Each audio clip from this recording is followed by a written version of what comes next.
Hi there. Let's talk about post-colonial African art, so modern African art after World War II, when the many nations of African art who struggled to liberate themselves from their colonial past and try and discover a new voice and a new direction in art. One of the primary concerns and questions that was about African art and artists who in Africa was, what does it mean to be an African artist and to be a modern African artist at that? One can say that an African artist are not so much fighting for the freedom to be African, whatever that may be, but to be fully accepted as artists, though this can only be articulated through their Africanness, since that is the site of their categorical exclusion from the global art discourse in the first place, says Sidney Littlefield Casfier, a contemporary African artist.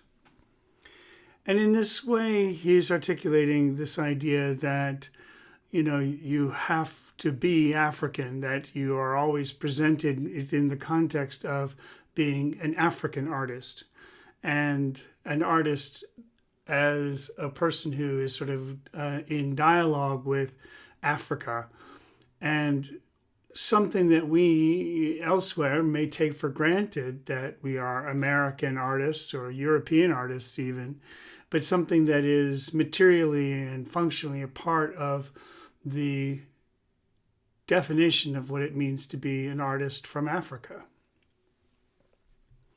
To begin with, I want to talk about two early directions in contemporary African art. One is a kind of pop fusion, where there is a sort of commentary on traditions of the past and the colonial rule. And this is done with a kind of humor and a kind of biting satire as a way of looking at the contemporary situation as being a kind of juxtaposition of a dead and forgotten past with a very painful recent past. Another area we're going to be looking into is new traditions. As African nations grew in wealth and prosperity, they had new materials and new ideas about what was possible. And these new traditions sort of pop up in this sort of opening up of traditional African society. One of the first artists I want to talk about is Trigo Pula, who is one of these pop fusion artists. And in his work, you see this sort of critical take of what it means to be a modern African artist. His work is surreal in its juxtaposition of elements, but it also has an unmistakable humor and sarcasm. Take, for example, his Materna from 1984. We're looking at what looks like an idol, or in the figure of a kind of wooden figure. The body is wooden, African traditional maternity figure. But the head is clearly a kind of white woman with their sort of colonial antique collar, and she looks bored and indifferent to the child which is in our lap, which is dead. And there is scattered about candles that have burned down or even extinguished, and then a series of condensed canned milks with strange creatures sort of lurking in and out of them. What is going on? One of the clues is actually in the background, this fabric that seems to hang on the wall directly behind them.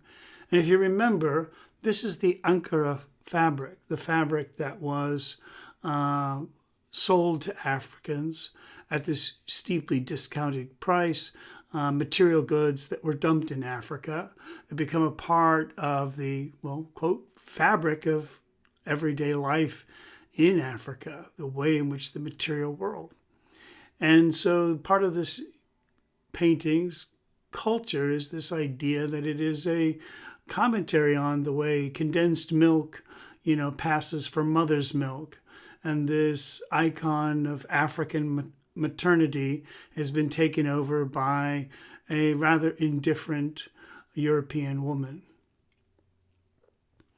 We also see this painting on the right is a self-portrait of Trigo Piola with his Hawaiian shirt on and his own hand painting himself. And he seems to be reacting to his own brush painting himself in the picture. And there's also a very humorous, the backside of a dog sort of in the painting behind him. We can see also Trigo Piola's humor in Tatele, the television, where he shows us now another, what should be familiar icon to you.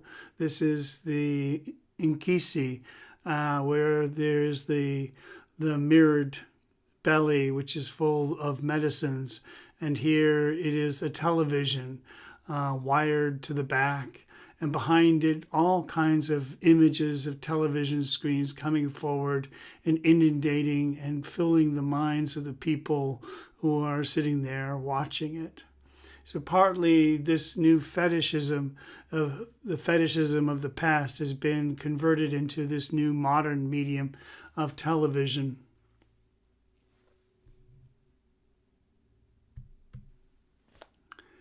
Another interesting development in this idea of the new traditions is the way in which recycling, which had always been a part of African art, but now it becomes a major part of what tourists buy and where the art is being made from. One of the early examples of a kind of recycled art is toys that children made for themselves based on automobiles. And some of these are quite complex vehicles made of a variety of scrap materials that they would collect and kind of bend and weave together to create these automobiles. And then they would have parades with their galimotos.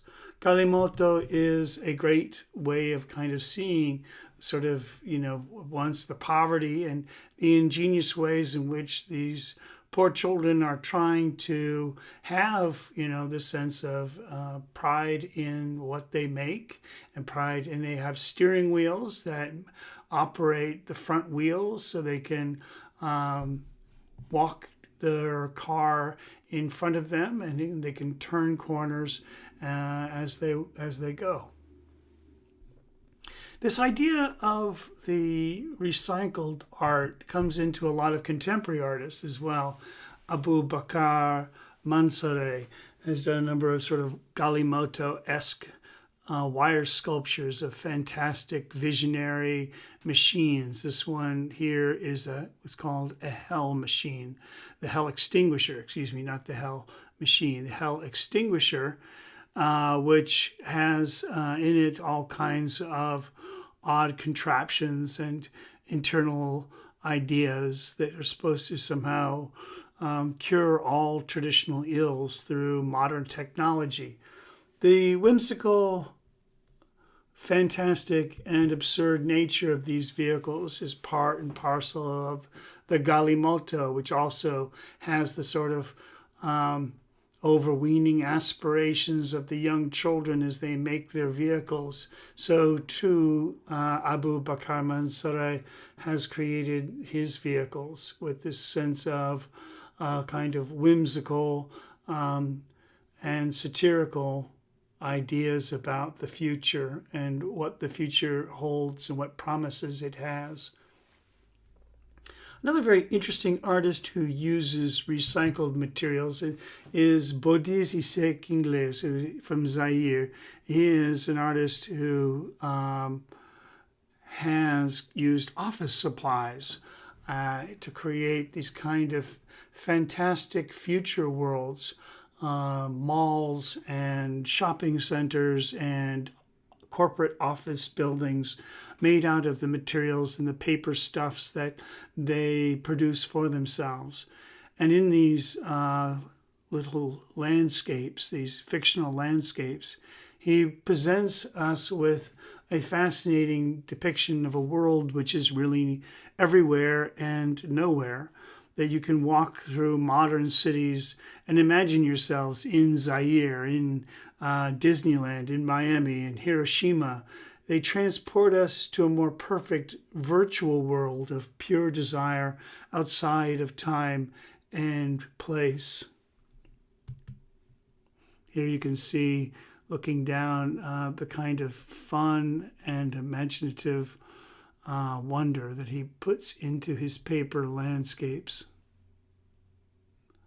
Another kind of very powerful recycling that has been happening in contemporary African art is the way in which weapons that had been confiscated from civil wars in Africa have been chopped up and made into new works.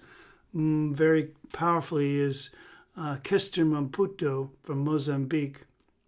He's made a throne, a Western-style throne from the very weapons that were used from European, Russian, and American weapons that were confiscated during the amnesty of the Civil War in Mozambique in 1992. And these he has learned how to weld and fashion them. He was a victim of this war, and in part and parcel of his own healing from that terrible civil war is his opportunity to kind of place and use these and refashion them, these weapons, into something new. It's a kind of testament to the violence of the past. This throne was made a part of the TAE project, and this is transforming arms into plowshares.